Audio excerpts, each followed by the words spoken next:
Samukele kuhleleni elithande kakhulu. Namhlanje sihlale phansi noDr Mhlaba wasichazela ngezidalwa nokuthi izidalwa zihluke kanjani. Oh cha, namhlanje nake sizokhuluma ngendaba enkulu, sokhuluma ngezidalwa.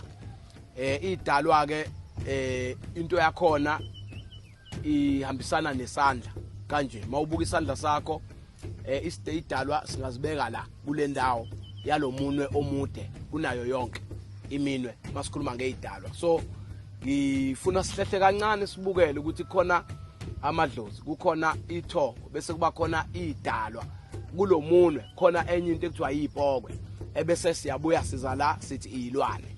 Izilwane zine connection encane nezidalwa, bese kuphinde izipokwe zine connection cishe egcwele namathongo namadlozi.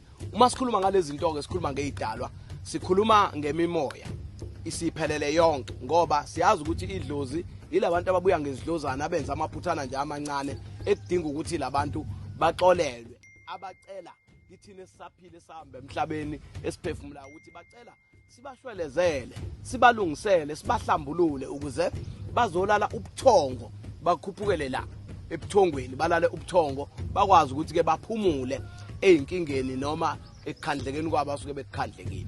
Kuyenzeka ukuthola ukuthi umuntu emadlozini akanayo access, phinde kwenzeka ukuthi umuntu emathongweni once idlozi lakho wangazazi